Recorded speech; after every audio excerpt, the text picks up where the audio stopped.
The Poem of the Man God, the second year of the public life, chapter 222, towards Modin, 18th of July, 1945. The hills of the Jabneel, running from west to east with regard to the pole star, rise in height, and behind them many more can be seen rising higher and higher. The green and violet summits of the Judean mountains stand out in the distance in the twilight. The day has rapidly come to its end, as is wont in southern regions. From the bright red sunset, in less than 1 hour, it has passed to the first twinkling of stars, and it seems impossible that the blazing sun has gone out so suddenly, deleting the blood-red sky with a thicker and thicker veil of red amethyst, which later becomes mallow and gradually changes colour, becoming more and more singing. Nightingales, gurgling waters, rustling leaves, chirping crickets, and toads, which with the accompaniments of oboes singing to the dew. Perhaps also the stars are singing up there, as they are closer to the angels than we are. The heat is abating in the air of the night, damp with dew, so pleasing to herbs, men, and animals. Jesus, who had waited at the foot of a hill for the apostles coming from Jabneel, where John has gone to fetch them, is now speaking to the Iscariot, to whom he hands some purses of money with instructions on how to distribute it. Behind him there is John, holding the billy goat. He is silent between the zealot and Bartholomew, who are talking of Jabneel, where Andrew and Philip behaved so well. Farther back, there are all the others in a group, speaking loud and summarizing their adventures in the Philistine region, and openly expressing their joy for their return to Judea for Pentecost in the very near future. "Are we really going there soon?" asks Philip, who is very tired walking on the hot sand. "That's what the master said. You heard him," replies James of Alphaeus. "My brother certainly knows, but he seems lost in reverie. What they have done during these past 5 days is a mystery," says James of Zebedee. "Sure, I'm dying to know. At least that, as compensation for that purgative at Jabneel. 5 days during which we had to watch every word, every step, and where we looked to avoid getting into trouble," says Peter. "However, we were successful. We are beginning to learn," says Matthew, happily. "To tell you the truth, I trembled with fear 2 or 3 times. That blessed boy of Judas of Simon.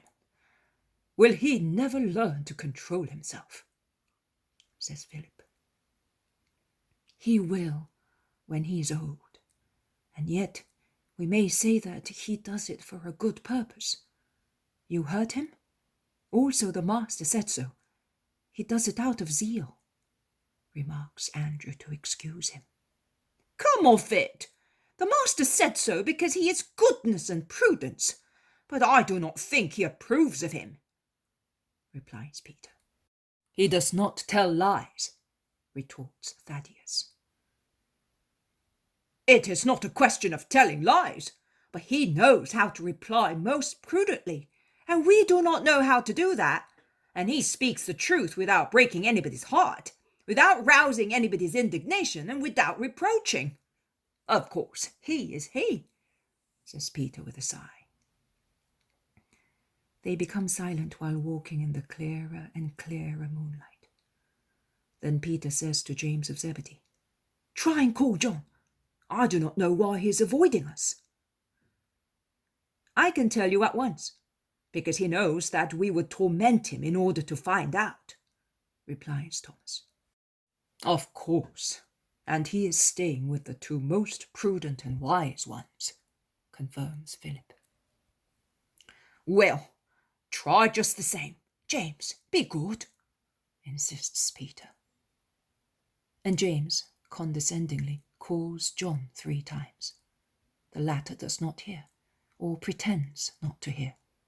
Bartholomew instead turns round, and James says to him, "Tell my brother to come here," and then to Peter, "But I don't think he will tell us." John goes obediently at once and asks, "What do you want?" "We want to know whether we are going straight to Judea from here," replies his brother. "That is what the master said. He was almost on the point of not coming back from Ekron, and was going to send me to fetch you.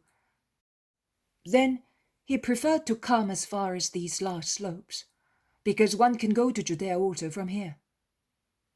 "By Modin?" "By Modin." "It is not a safe road.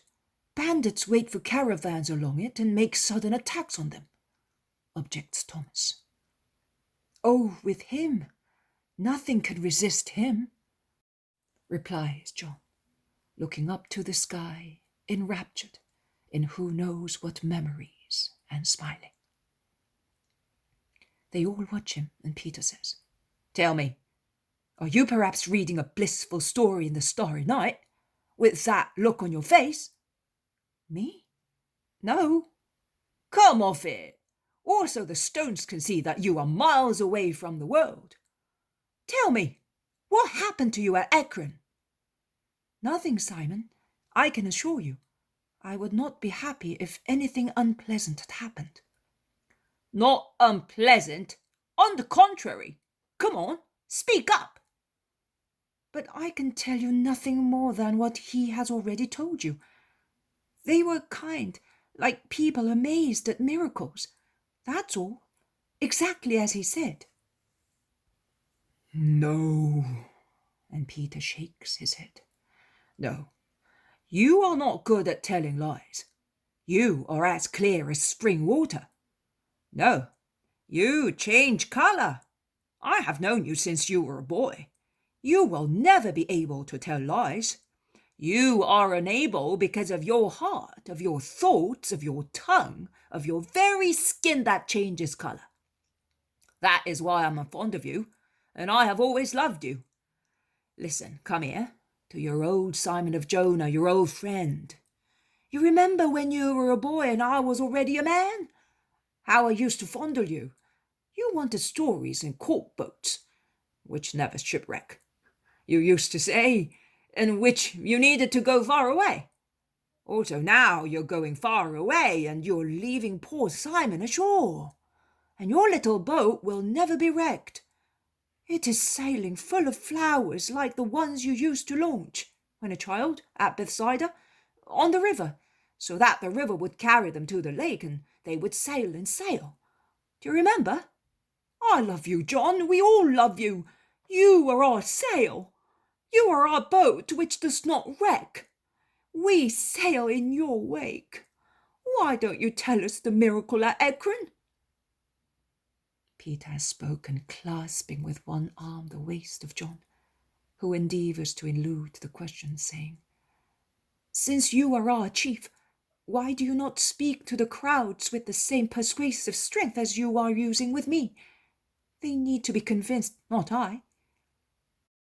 "Because I feel more at ease with you. I love you, but I do not know them," says Peter, excusing himself. "And you do not love them. That's your mistake.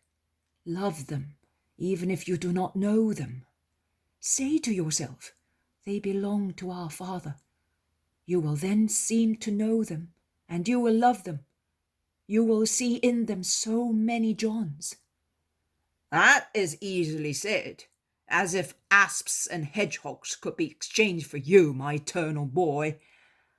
"Oh, no, I am like everybody else." "No, brother, not like everybody.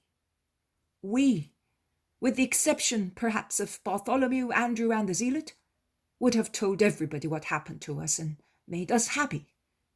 You are silent, but you must tell me, your elder brother. I am like a father to you," says James of Zebedee. "God is my father, Jesus my brother, and Mary my mother. So blood counts for nothing with you? Shouts James anxiously. Do not be upset. I bless the blood and the womb that formed me, my father and mother, and I bless you, my brother of the same blood. The former, because they begot me and brought me up, enabling me to follow the Master, and you, because you are following him. Since my mother became a disciple, I love her in two ways, with my flesh and blood as a son, with my soul as her fellow disciple. Oh, what a joy to be united in his love. Jesus has come back after hearing James's excited voice, and the last words clarify the situation to him. Leave John alone. It is quite useless to torment him. He is very much like my mother, and he will not speak. Well, you tell us then, they all implore. Well, here it is. I took John with me because he is the most suitable for what I wanted to do. I have been helped, and he has been perfected. That is all. Peter, John's brother James, Thomas, the Iscariot, look at one another, making wry mouths, disappointed as they are. And Judas Iscariot, not satisfied with being disappointed, says so. Why perfect him who is already the best? Jesus replies to him. You said, everybody has his way and makes use of it. I have mine. John has his, which is very like mine. Mine cannot be perfected. His can. And I want that to be, because it is right that it should be so. And that is why I took him, because I needed one who had that way and that so. So let there be no bad mood and no curiosity. Let us go to Modin. The night is serene, cool and clear. We shall walk as long as it is moonlight. Then we shall sleep until dawn. I will take the 2 Judases to venerate the tombs of the Maccabees, whose glorious name they bear. Only the 2 of us with you, exclaims the Iscariot happily.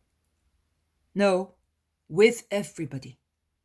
But the visit to the tomb of the Maccabees is for you, that you may imitate them in a supernatural way, fighting and winning in a completely spiritual field.